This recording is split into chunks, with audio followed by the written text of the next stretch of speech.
जबकि आप ये देख रहे हैं कि पिछले करीब साल डेढ़ साल से बाजारों में कोई बड़ी मूवमेंट नहीं देखने को मिल रही है, एक तरफा बाजार नहीं चल रही है। लेकिन अगर आप सेक्टर टू सेक्टर बाजार को एनालाइज करेंगे तो आपको एक बहुत साफ तस्वीर समझ में आएगी कि बाजारों में कुछ एक सेक्टर में भयंकर तेजी चल रही है। जी हाँ, सही वर्ड बोल रहा हूँ। कुछ एक सेक्टर में काफी बड़ी रैली दिखाई पड़ रही है और वहीं पर कुछ एक सेक्टर में बहुत बड़ी मंदी दिखाई पड़ रही है। साथ में काफी ऐसे सेक्टर हैं जो कंसोलिडेट कर रहे हैं। अगर हम इसको इस तरह से समझने की कोशिश करें कि कुछ एक सेक्टर वहां पर बड़ी तेजी चल रही है, बाकी जो कंसोलिडेट कर रहे हैं सेक्टर जो कि करीब 1% आधा परसेंट की रेंज में है, 2% पॉजिटिव रेंज में है, 2-3% निगेटिव रेंज में है, तो वो कंसोलिडेट कर रहे हैं। और कुछ एक सेक्टर जो 15-20% डाउन है, वहां से पैसे निकल रहे हैं। तो कंसोलिडेटिव और डाउन वाले सेक्टर से पैसा निकल करके बहुत हद तक ये साफ तस्वीर अब दिखने लगी है कि वो उस जोन में जा रहा है जहां पर बुलिश है या जहां पर ज्यादा जो सेक्टर चल रहे हैं। हम उस सब की चर्चा करेंगे इस वीडियो में कि कहां से पैसा निकल रहा है, कहां पे जा रहा है, क्योंकि ये जानना बहुत जरूरी है। उसके अकॉर्डिंगली आप स्टॉक सर्च कर सकते हैं, उसके अकॉर्डिंगली आप रिसर्च कर सकते हैं। कुछ एक जगहों पर मैं आपके सामने काफी चीजें सामने रखने की कोशिश करूंगा, लेकिन अगर आप चैनल पे पहली बार हैं तो सब्सक्राइब जरूर कीजिएगा। नमस्कार, मेरा नाम है अतुल वर्मा। अगर आप बात करिए बाजारों की, तो जैसे मार्केट ने पिछले 6 महीने में करीब 3% का निफ्टी ने रिटर्न दिया है, साल भर में करीब करीब 12% का निफ्टी ने रिटर्न दिया है। लेकिन अगर आप 1.5 से 2 साल की पीरियड को ले लीजिए तो निफ्टी का रिटर्न लगभग 0 के इर्द गिर्द में हो जाता है। बैंक निफ्टी अगर आप पिछले एक साल का देखें, चूंकि 2025 से लेकर 2024 अक्टूबर से गिरावट हुई, लेकिन फिलहाल 25 से लेकर के 26 में बैंक निफ्टी में थोड़ी तेजी रही है।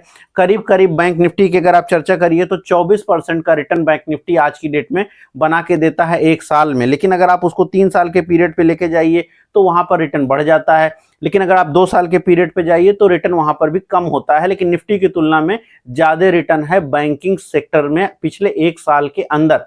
बहुत सारे उसके लीडर रहे हैं, अगर आप स्टॉक्स को देखेंगे तो बहुत सारे लीडर रहे हैं। लेकिन सिर्फ यहीं पर मामला रुकता नहीं है। अगर हम इसको थोड़ा और ब्रॉड करें, आपको मालूम होगा आईटी में भयंकर गिरावट चल रही है और आईटी स्टॉक्स जिस तरह से परफॉर्म कर रहे हैं अब, और जिस तरह से सेक्टर परफॉर्म कर रहा है, वो पूरे देश के लिए एक परेशानी का सबब बन सकता है। क्योंकि आईटी अपने आप में जिस तरह का फॉल की रेंज में गया है, वो अपने आप में एक डरावनी स्थिति बनती है। क्योंकि इस समय आईटी करंटली करीब करीब 21% डाउन है एक साल में इंडेक्स पर। कुछ एक स्टॉक बहुत ज्यादा डाउन है, हैप्पीएस्ट माइंड जैसे स्टॉक जो 80% तक डाउन है।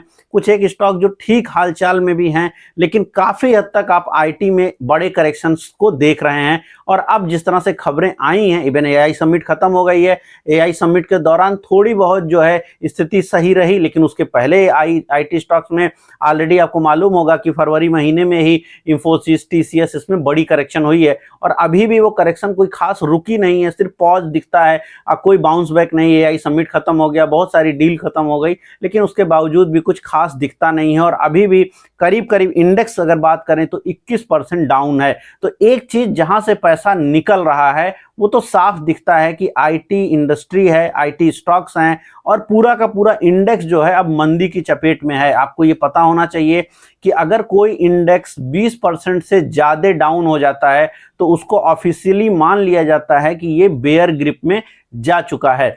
कोई इकोनॉमी अगर 25% डाउन हो जाती है क्वार्टर टू क्वार्टर, तो उस पूरे इकोनॉमी यानी देश की इकोनॉमी को मंदी में मान लिया जाता है। लेकिन स्टॉक्स में आजकल एक चलन है कि 20% से ज्यादा अगर पर्टिकुलर स्टॉक या पर्टिकुलर इंडेक्स नीचे चला जाए अपने टॉप से, तो उसको बेयर ग्रिप का स्टॉक या मंदी की जगड़ वाला स्टॉक मान लिया जाता है। तो अब यहां पर यानी आईटी स्टॉक्स में साफ तौर पे आप समझ सकते हैं कि भारतीय आईटी इंडस्ट्री एक मंदी के दौर में है, जहां पर स्टॉक्स में करेक्शन देखने को मिल रही है। खैर, इसके ऊपर मैं और डिटेल में किसी और दिन चर्चा करूंगा, क्योंकि उससे बहुत कुछ रिलेट करता है। लेकिन आईटी चूंकि मंदी में गया, तो आईटी का जो सबसे बड़ा कॉम्बिनेशन होता है वो रियल्टी के ऊपर होता है। क्योंकि आईटी सेक्टर सबसे ज्यादा हमारे देश में हायर एम्प्लॉयमेंट जनरेट करता है। हायर एम्प्लॉयमेंट का मतलब ये है कि जो ज्यादा सैलरी क्रिएट होती है, आईटी इंडस्ट्री में काम करने वाले हायर पेड लोग होते हैं। चूंकि सैलरी ज्यादा होती है तो ज्यादा वो रियल्टी में जाता है। चाहे वो बेंगलोर की बात करिए, गुड़गांव की बात करिए, नोएडा की बात करिए, मुंबई में बात करिए, तो भारत के जो ड्रीम पॉइंट्स हैं जहां पर पर रियल्टी को लेकर के, वहाँ पे जो सबसे बड़ा पैसा जाता है वो इन्हीं लोगों का जाता है और इसलिए रियल्टी के ऊपर सबसे पहला प्रभाव देखने को मिलता है। अगर हम यहाँ पर बात करें रियल्टी की, तो रियल्टी इंडेक्स भी इस पूरे साल में कुछ खास चलता हुआ नहीं दिखाई पड़ा है। रियल्टी इंडेक्स भी करीब 1-1.25% डाउन दिखता है, लेकिन ये अभी सिर्फ शुरुआत जैसी है। लेकिन अगर आप स्टॉक्स देखेंगे, स्ट्रक्चरली स्टॉक्स को देखेंगे, डीएलएफ जैसे स्टॉक, बड़े बड़ी कंपनियां, शोभा रियल्टी जैसी कंपनियां, सिग्नेचर ग्लोबल जैसी कंपनियां, ये सारी कंपनियां अपने टॉप से काफी करेक्शंस में जाती दिखाई पड़ रही हैं। तो अल्टीमेटली जो उसका सेकंड इंपैक्ट आता दिख रहा है वो कहीं ना कहीं आईटी के ऊपर आता दिखाई पड़ रहा है। आईटी का इंपैक्ट जो है वो रियल्टी के ऊपर आता दिखाई पड़ रहा है। तो आईटी हो गया, रियल्टी हो गया, ये दो सेक्टर ऐसे हैं जहां से पैसा जबरदस्त निकल रहा है। आईटी से ज्यादा निकल रहा है, रियल्टी में अभी वो निकलना शुरू हुआ है और एक लंबे समय में अगर आप 1.5-2 साल का पीरियड उठा लीजिए तो रियल्टी कोई परफॉर्मेंस करके नहीं दे पा रहा है। साथ में अगर हम यहाँ पर बात करें जिस तरह से एफएमसीजी को लेकर के, तो एफएमसीजी प्रोडक्ट्स में भी, यानी एफएमसीजी जो मार्केट है उसकी भी हालत कुछ इसी तरीके से दिखाई पड़ती है।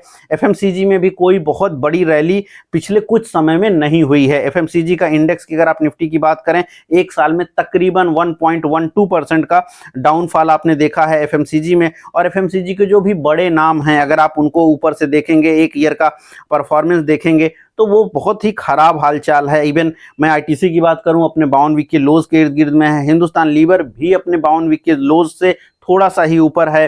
अगर आप यहाँ पर कोई भी गोदरेज कंज्यूमर है, इवन यूनाइटेड स्पिरिट, जो अपने आप में एक महत्वपूर्ण बात इसलिए है क्योंकि जिस तरह से हमारा कॉन्ट्रैक्ट हुआ, जिस तरह से डील हुई हमारी ईयू के साथ, तो माना यह गया था यूनाइटेड स्पिरिट को एक बड़ा लाभ होगा। लेकिन यूनाइटेड स्पिरिट इस पूरे एक साल की अगर आप तुलना कीजिए, 1645 का अपर बॉडी है, यानी ऊपर का रेंज है, करंट स्टेटस 1271 के आसपास ट्रेड हो रहा है, वहां से भी वो नीचे की तरफ आया हुआ है, यानी 52 वीक के लोज के इर्द गिर्द में है। ज्यादातर स्टॉक अपने 52 वीक के लोज के इर्द गिर्द में ट्रेड करते हुए एफएमसीजी में दिख रहे हैं। एफएमसीजी हमेशा से एक जाइंट माना जाता रहा है कि बहुत सारा डिफेंसिव माना गया, अब बाजारों में गिरावट होगी तो यहां पैसा जाएगा। लेकिन डाबर जैसे, मैरिको जैसे स्टॉक जो 5-5 साल हो गए परफॉर्म नहीं कर रहे हैं, वो भी एफएमसीजी में ही हैं। ना सिर्फ आप इंफोसिस में, टीसीएस में, एचसीएल टेक में, विप्रो में, इनमें आप फंसे हुए हैं आईटी को लेकर के, बल्कि इन स्टॉक्स में जहां पर एफएमसीजी है वहां पर भी कोई बड़ी रैली पिछले साल भर में देखने को नहीं मिली है। या यूं कहिए एफएमसीजी में तो पिछले 3-4 सालों में कोई रैली नहीं मिली है और अल्टीमेटली वो करेक्टिव मोड में दिखाई पड़ते हैं। तो एफएमसीजी का इंपैक्ट काफी ज्यादा रहा, क्योंकि जाहिर सी बात है जो कमा रहा है, अगर उसकी सैलरी कम हो रही है, आम हाउस होल्ड की सैलरी कम हो रही है, भारत में बार बार ये खबरें आती रही हैं कि लोगों के हाथ में पूंजी कम है, लोगों के पास खर्च का पैसा नहीं है, लोग छोटे छोटे लोन ले रहे हैं। आपको पता ही है कि मैंने भी वीडियो किया था कि 2500 के आसपास की रकम है जिस पर सबसे ज्यादा क्रेडिट कार्ड यूज हो रहा है। 500 से कम के यूपीआई ट्रांजैक्शन की संख्या 80% है। लोग छोटे अमाउंट पर काम कर रहे हैं क्योंकि वो मजबूर हैं। अब ऐसे में एफएमसीजी प्रोडक्ट के ऊपर भी दबाव दिखता है, साथ में आपको दबाव दिखता है रियल्टी के ऊपर। तो ये जो मेजर पॉइंट्स हैं जहां पर मंदी के सिग्नल लगातार बने हुए हैं और वहां पर स्ट्रक्चरल प्रॉब्लम है। फार्मा के ऊपर देखें तो वो उस जोन में आता है जो करीब 5-6% प्लस माइनस के जोन में है। कोई बहुत बड़ी रैली नहीं है तो कोई बहुत बड़ी मंदी नहीं है, तो फार्मा कुछ उस जोन में दिखाई पड़ता है। तो जिसमें कई सारे इस टाइप के जोन भी हैं बहुत सारे स्टॉक्स के लिए। आप कंज्यूमर ड्यूरेबल्स की बात करिए, इवन टेलीकम्युनिकेशन, इस टाइप की कंपनियां जो बहुत परफॉर्म नहीं कर रहा है वो सेक्टर, अल्टीमेटली बहुत निगेटिव भी नहीं है, कहीं ना कहीं वहीं कहीं वो टिका हुआ है साल भर में। अब टेलीकम्युनिकेशन में कुछ एक कंपनियां जैसे भारती एयरटेल जैसी कंपनियां जिनका वेटेज इसमें ज्यादा है और उसके नाते ये जो इंडेक्स हैं ये ऊपर की तरफ रहे हैं। करीब 17% टेलीकम्युनिकेशन में आपने तेजी देखी है इस पूरे साल के दौरान। और ये मैं सिर्फ 2026 की बात नहीं कर रहा हूं, मैं 1 ईयर की बात कर रहा हूं, यानी फरवरी 25 से लेके फरवरी 26 के बीच की आपकी बात हो रही है। अब अगर तेजी की बात करें तो लीडर कहां पर हैं? लीडर जो इस पूरे के पूरे यहां पर जो आपकी तेजी आई है, यानी जो तेजी रही है उसमें पावर स्टॉक्स में गजब तेजी रही है पावर स्टॉक्स में। पिछले एक पूरे साल अगर आप उठा के देखेंगे तो पावर स्टॉक्स में आपने एक अच्छी रैली देखी है। साथ में आपने जो एफएमसीजी, जैसे मैंने कहा, बीएससी का जो एनर्जी इंडेक्स है वो अपने लोज पॉइंट से करीब 20% ऊपर है। तो बीएससी एनर्जी यानी एनर्जी के सेक्टर में अच्छा पैसा गया है। एनर्जी के ऊपर अगर आपको मालूम होगा पिछले 6-8 महीने से लगातार पैसा जा रहा है और एनर्जी के ऊपर कैपेक्स भी खर्च हो रहा है। अब सरकार ने 2-3 दिन ही पहले फैसला भी लिया, जिसको मैंने वीडियो में कवर किया था, कि एनर्जी से रिलेटेड कंपनियां जो बड़े पावर प्लांट बनाती हैं उनको काफी सारे सब्सिडीज और रिबेट्स की बात चल रही है। तो आप ये समझें कि पैसा कहीं एक जगह से निकलकर कहीं एक जगह जाता हुआ दिखाई पड़ रहा है। हो सकता है पैसा एफएमसीजी से निकलकर एनर्जी में गया है, और जाहिर सी बात है वो तो गया ही है। तो एनर्जी पिछले एक साल में 19%, टेलीकम्युनिकेशन में कुछ अच्छी कंपनियों मिला लीजिए तो वहां पर जो है करीब 18-19% की रैली हो गई। इसके बाद जो है आपका जो ऑयल एंड गैस का सेक्टर है, ऑयल एंड गैस सेक्टर इस समय करंटली ऑयल गैस में हुआ है ये है कि जो सरकारी प्रतिष्ठान रहे हैं उन्होंने भी तेजी देखी है, प्राइवेट कंपनियों ने भी तेजी देखी है, और वहां पर चूंकि ऑयल बहुत ज्यादा ही इस टाइम लाइमलाइट में रहा है, ऑयल एंड गैस सेक्टर में 22% से ज्यादा तेजी देखने को मिली है पिछले एक साल में। जैसे मैंने बैंकिंग की बात करी थी, बैंकिंग में भी कुछ अच्छा इसमें क्या है कि जब इंडेक्स आपका 15-18% या 20% बढ़ता है तो 20% इंडेक्स को बढ़ाने के लिए आपको 50 कंपनी की जरूरत नहीं है, उसके लिए 2 ही 3 कंपनियां पर्याप्त है। जैसे एसबीआई, चूंकि इतना बढ़िया वेटेज है एसबीआई का, तो भले ही आईसीआईसीआई बैंक और एचडीएफसी बैंकिंग सेक्टर में 7-8% डाउन है अपने टॉप से, लेकिन सिर्फ एसबीआई और कुछ एक जो सरकारी बैंक है जैसे आपका बैंक ऑफ बड़ौदा हो गया, इवन आपका यूनियन बैंक हो गया, फेडरल बैंक हो गया, इन सब ने मिला करके आपके पूरे के पूरे जो आपका मेन बैंकिंग इंडेक्स है उसको टॉप पे बना के रखा हुआ है, और एक साल में करीब आपने 22% की रैली देख ली है। उसी तरीके से अगर आप बात करिए ऑयल एंड गैस के लिए, तो सिर्फ रिलायंस की वेटेज ही बाजारों के लिए पर्याप्त है आप ऑयल एंड गैस सेक्टर के लिए, प्लस कुछ एक कंपनियां अगर पॉजिटिव हो जाती हैं तो उसके नाते यहाँ पर ऑयल एंड गैस में भी वही सेम चीज देखने को मिलेगी। तो 22% की रैली आपने ऑयल एंड गैस में देखी है। लेकिन जो लीडर है तो पावर हो गया, ऑयल एंड गैस हो गया, लेकिन कमोडिटीज वहां पर भी रैली रही है। कमोडिटी से जुड़े कंपनियों में अच्छी रैली रही है पिछले कुछ समय के दौरान, पैसा चर्न हुआ है। लेकिन जो सबसे बड़ी चर्निंग हुई है वो हुई है मेटल में। मेटल ने अंडर परफॉर्म किया था पिछले 2-3 सालों में, लेकिन पिछले एक साल में जो मेटल में आउट परफॉर्मेंस हुई है वो लाजवाब है। अब इस पूरे पीरियड में अगर आप चर्न नहीं की अपने पोर्टफोलियोज को, मेटल में क्या हुआ है, मेटल में 48% की तेजी हुई है पिछले एक साल के दौरान। यानी मेटल कंपनियां, चाहे उसमें हिंडाल्को हो, वेदांता है, बहुत सारी मेटल कंपनियां, चाहे जेएसडब्ल्यू स्टील की बात करिए, इन्होंने बड़े रिटर्न्स क्रिएट किए हैं। क्यों किए हैं? क्योंकि चाइना में ग्रोथ है, और जिस तरह की ग्रोथ हो रही है एआई को लेकर के, ईवी को लेकर के, उसका जो असर है वो मेटल की तरफ बढ़ा है। जैसे मैंने ईवी का नाम लिया तो ऑटो इंडस्ट्री में भी काफी बड़ी तेजी आपने पिछले एक साल में देखी है। सेकंड लार्जेस्ट जो है परफॉर्मर ऑटो इंडेक्स रहा है, 30% की रैली ऑटो इंडेक्स में देखने को मिली है। तो ऑटो से जुड़ी कंपनियां, चाहे उसमें आप टीवीएस की बात करें, फोर्स मोटर जैसी छोटी कंपनियां, पिछले 3 साल के अंदर 10 गुना हुई है। तो कहने का अर्थ यह है कि अगर आप सही स्टॉक्स को समझ पा रहे हैं, सही जगह पे चार्ट को एनालाइज कर रहे हैं, चार्टिकली उनको देख रहे हैं, और लॉजिक के साथ यानी चार्ट के साथ आप उनके साथ बैठ रहे हैं, तो आपको इस मार्केट में भी बहुत जगहों पर बेनिफिट्स बने हैं। लेकिन अगर आप वो नहीं कर रहे हैं तो फिर बाजारों के में आपके लिए कोई खासा महत्व की चीजें नहीं बची हैं। ऐसा नहीं है कि मार्केट में तेजी ही नहीं है, मार्केट में छोटे छोटे पॉकेट्स में तेजी है। समग्र रूप से बाजार में कोई बड़ी तेजी नहीं है, लेकिन छोटे छोटे पॉकेट्स में काफी तेजी है, और आपको स्टॉक्स को बार बार चर्न करने की जरूरत है।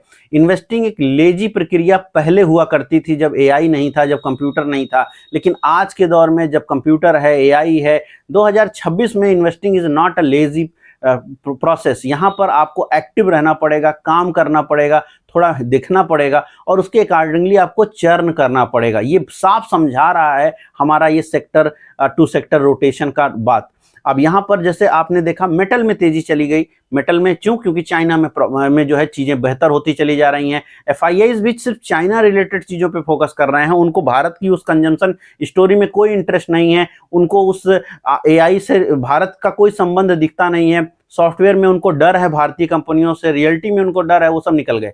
लेकिन हो सकता है उन्होंने बड़ी खरीदी इस बीच में करी हो पावर्स में, जहां पर खबरें रही हैं, सरकार उसके लिए पॉजिटिव रही है, एनर्जी सोर्स जनरेट करना चाहती है मेटल में, क्योंकि चाइना में उसके लिए ग्रोथ बनी हुई है, ईवी को लेके ग्रोथ बनी हुई है लगातार। जो है आप जितना भी डाटा सेंटर देखिए, जितना भी चीजें देखिए, सब में मेटल्स की हाइपर डिमांड क्रिएट हो रही है, तो मेटल इंडेक्स हो गया।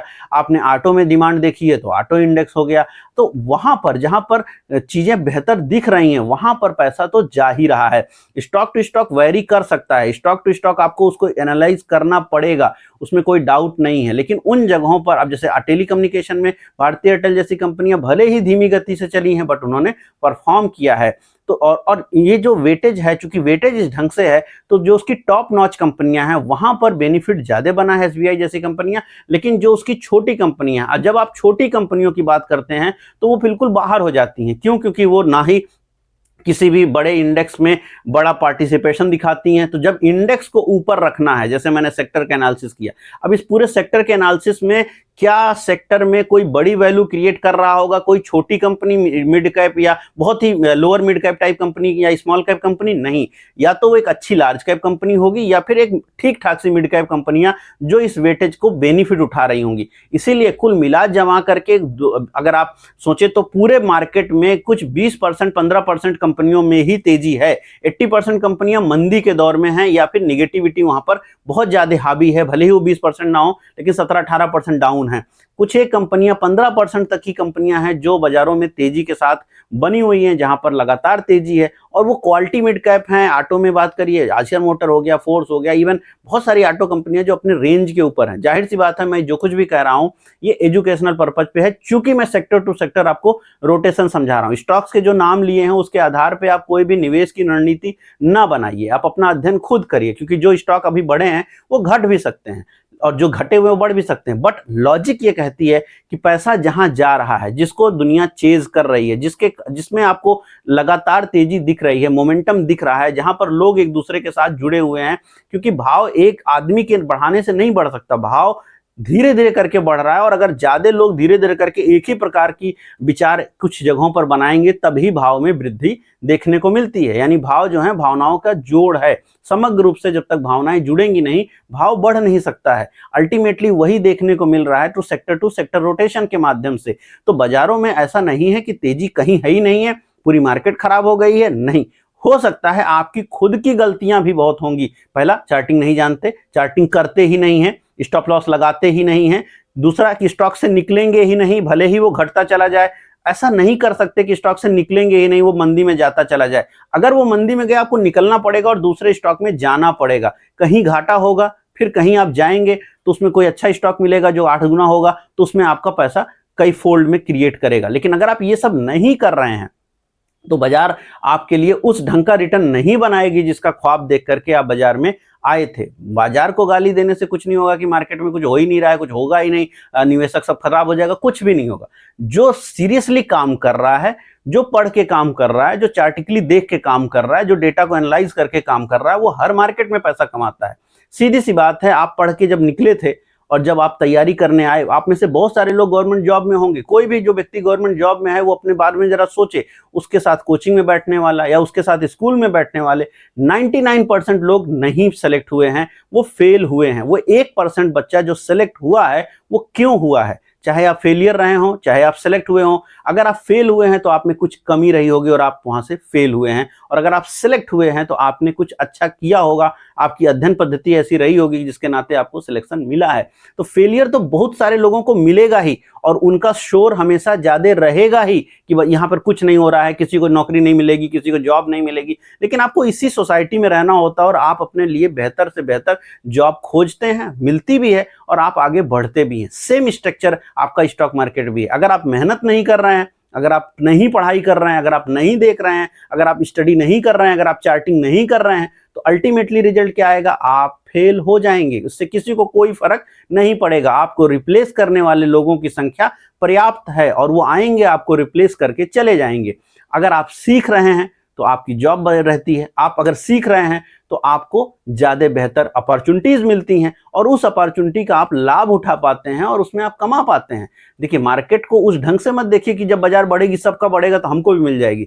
ना तो आपको सबको नौकरी मिली थी, ना तो सबको पैसे मिलते हैं, ना ही सबको अपॉर्चुनिटी मिलती है। तो भारत में यही सिंपल चीज है, सबके पास जॉब नहीं हो सकती, सबके पास पैसे नहीं हो सकते, सबके पास अपॉर्चुनिटी नहीं हो सकती। और अगर आप मेहनत नहीं कर रहे हैं, आप अपने घरों में जैसे बोलते हैं कि मेहनत करोगे तभी ये चीज मिलेगी, वो आपके ऊपर अभी भी लागू होती है। अगर आप पढ़ाई नहीं कर रहे हैं, अगर आप मेहनत नहीं कर रहे हैं, अगर आप चार्टिंग नहीं कर रहे हैं, तो अल्टीमेटली आप नहीं पैसा बनाएंगे।